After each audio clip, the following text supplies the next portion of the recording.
Okay, technically, the bureaucracy is part of the executive branch, and I never ever want you to say anything different, okay? But because of the powers that bureaucrats have, and because of the structure that we've created, there is a little bit of jockeying for power. So there are ways that the Congress, the presidency, and even the courts kind of step in and try to use the bureaucracy, and there are ways that the bureaucracy tries to use them as well. Some people actually call the bureaucracy a fourth branch of government. You have to promise me you'll never say that. But it's a good thing to think about because there's a lot of characteristics and things that exist within the bureaucracy that as a political scientist person, that you can kind of talk about and think about, okay? So this model up here, I like it because it's kind of talking to you about how can Congress control the bureaucracy. So they don't account to them technically, right? Because the bureaucracy is enforcing the law. But Congress possesses powers that allows them to affect the discretion that a bureaucrat might have. Okay? For example, Congress can organize, restructure, they can do whatever they want there in terms of bureaucratic agencies. In my fourth period class, one of the bill proposals, I believe, was to get rid of one of the Department of Education. Education is really very much the province of the states. If you want to reduce the size of the federal government, get them out. Congress has the ability to do that. When Homeland Security was created in 2002, Congress took different agencies from different cabinets and said, we want you all to be part of the same one, so that all these security agencies are talking to each other and sharing information. So we're going to move Secret Service from being here, and now we're going to put you over here instead. Congress, this is massive. They use the budgetary power. So if the Environmental Protection Agency needs money, yes, they're going to report to OMB and the president's going to ask for it, but you guys, Congress is the one that actually does it. So if Congress doesn't fund them, they're in a bad place. Okay? Congress actually passes the law. So that's powerful because Congress says you have to do X, so they're telling them what to do. So that is a way to influence them. Congress can exercise legislative oversight. So if we are unhappy with something that's happening in the bureaucracy, they can compel them to come in and testify for public hearing. So if, I think it was like 2 years ago, maybe there was this big scandal, something that's called Fast and Furious. I got that movie.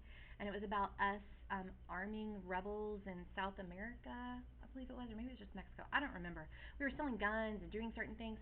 So the Department of Justice, who would have been responsible for that, different agents had to come in and testify before Congress to be checking up, seeing what they're doing.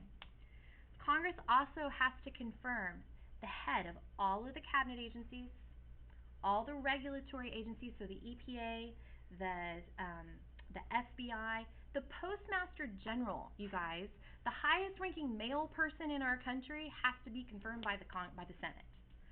We have a job called the Surgeon General, and that's kind of like it's just what it sounds like. Have you ever seen like something that says the Surgeon General's warning? It's so good. So y'all don't, it's on the side of cigarettes. So good. I'm glad you don't know that. If you're ever in a restaurant and probably this may not be in the men's restroom, but if you go into a women's restroom and it's a restaurant that sells alcohol, they'll have a big picture. It'll say like the Surgeon General's warning, you shouldn't consume alcohol if you're pregnant, blah, blah, blah, blah. Okay, so that didn't used to always be there. But the Surgeon General, like once we figured out that consuming alcohol when you're pregnant was harmful to the fetus, the Surgeon General put that information out there. So President Obama nominated somebody for Surgeon General, and there's some people in the Senate that didn't like him, so it took forever for his confirmation process to happen. And if they didn't want that person to be there, they could just say no. Well, that certainly allows them to then impact policy. Okay. All right, the president. How can the president control the bureaucracy? He can use patronage. Remind me, Zoe, what's patronage?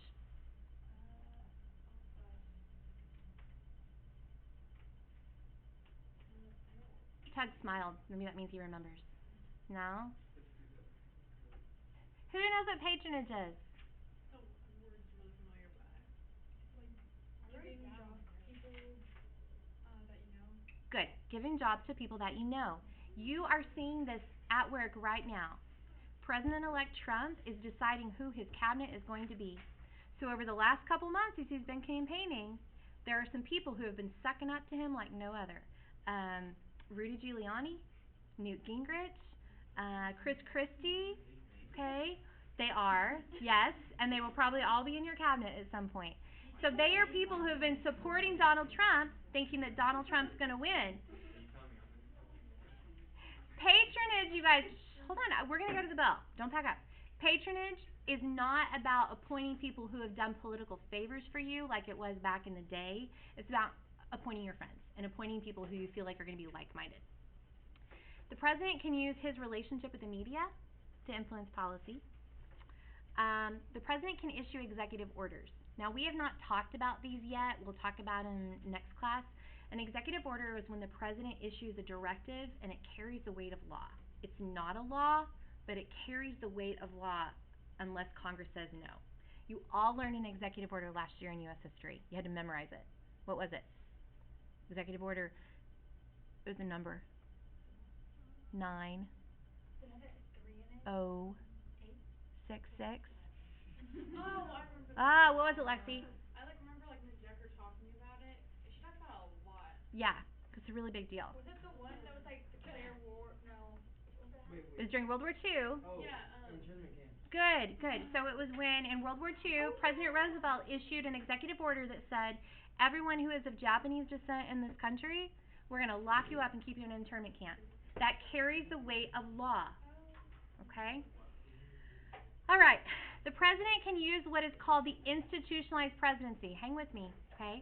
Institutionalized presidency, what that means, you guys, is that there is inherent respect for the presidency. If the president walked into this room right now, there's some of you who don't like President Obama. There's some of you who don't like President-elect Trump. But if either one of those men walked in the room right now, first of all, you'd be like, what's going on? But what do we do when the president walks in the room? Pay respect. Do you stand up? You stand up. You always stand up. Remember that video clip I showed you of West Wing, where it's a budget deal, and as soon as the president stood up, everybody stood up? It's as close as we get to a king or a queen. You know, we get super close. We're not there, but it's close we get. Okay, finally, the appointment process. The president gets to decide who the chairs of the regulatory agencies are going to be. So one of the things about Donald Trump, policy-wise, that he's kind of having to figure out is environmental policy.